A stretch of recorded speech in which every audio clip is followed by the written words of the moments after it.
Galnet News Digest, 5th of December 3309. We read the news so you don't have to. In this week's news, Tanner tells us the Thargoids will find a way. The Alliance protest against Sirius flops. And can anyone remember who Jerome Archer is?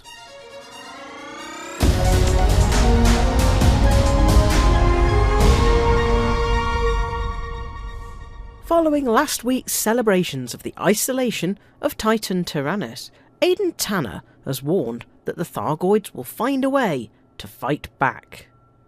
3/4 of the systems held by the Thargoids in May this year are now back in human hands. Tyrannus, the first maelstrom to arrive last year, is the first maelstrom to have all the surrounding systems, including those hosting Spire sites, reclaimed by humanity. The Hive ship is isolated from Thargoid supply lines and from those vital Spire sites that are believed to fabricate materials to regenerate the mothership. Prior to their shutdown, Professor Ishmael Palin, who was working with Aegis, encouraged commanders to contaminate the Spire minerals, something that may have weakened the fabric of the giant alien spacecraft. However, the Titan, the surrounding Maelstrom, and the entire Hyades Sector FB-N, B7-6 system remains a Thargoid stronghold. There is as yet no indication that the Titan is planning to leave, and it remains largely impervious to attack.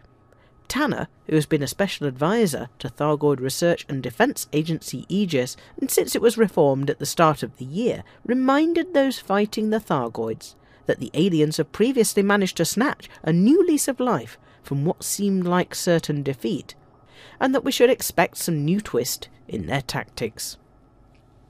It's hard to imagine what the Thargoids can do to bolster a weakening line.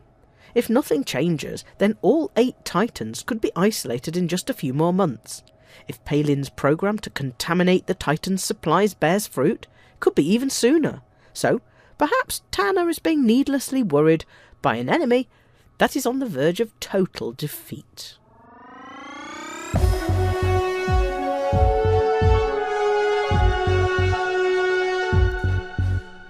Councillor Nakato Kaine's protest against the Alliance Defence Pact with the Sirius Corporation seems destined to fail, and along with it the hopes of a massive 20% discount event featuring 3 Lakon ships.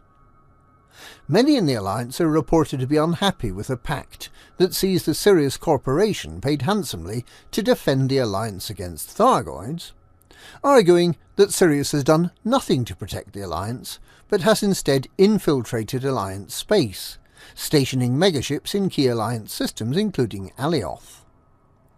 Kaine's protest is intended to prove that the Alliance can look after itself. The plan is to stockpile military supplies in Tionisla, a proof-of-concept demonstration that the Alliance does not need Sirius's logistic support. However, with even the lowest goal unlikely to be met by the Thursday morning target, the protest has fallen flat, perhaps making it seem like the Alliance needs Sirius after all. The failure of the protest will come as a boost for the Prime Minister, whose credibility hangs on the success of the Sirius Pact. But with little concrete to show for it, the pressure will still be on for Mahon to prove the worth of the deal. Kaine's protest had offered up to 20% off 3 Alliance ships at shipyards in the Tionisla system for a 2-week period. While a not very enticing limited-time offer of 10% off the Alliance Chieftain is still possible, the 20% target now seems next to impossible. If you want 10% off an Alliance Chieftain that badly, you'd be better off spending a few days scanning space vegetables and earning your permit to Jameson Memorial in Shinrarta Desra, and get a permanent 10% off all ships.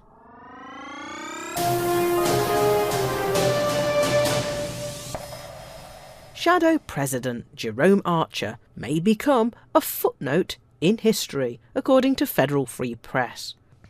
His defeat in the presidential election leaves the Republican Party without clear leadership. It will be Archer's job to remould the party into something that can regain the confidence of voters before the next election. The next election is, of course, 8 years away, so he has plenty of time to achieve this goal. He has said that he plans to return to outgoing President Hudson's nationalist agenda, focusing on a strong military and a stronger police force, capable of monitoring internal communications and arresting perpetrators before they have the chance to commit their crime. He likened himself to Hudson as a true patriot, and denounced President-elect Winter's plan to shut down the Proactive Detection Bureau.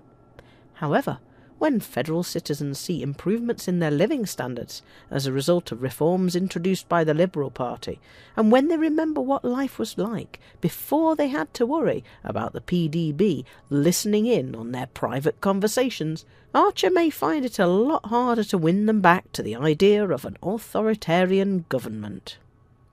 While there is still no date for President Hudson handing over power to President-elect Winters, it is widely believed that the handover of power will take place early in the new year, following the formal ratification of the victory. And that's this week's Galnet News. Galnet News, we read the news so you don't have to.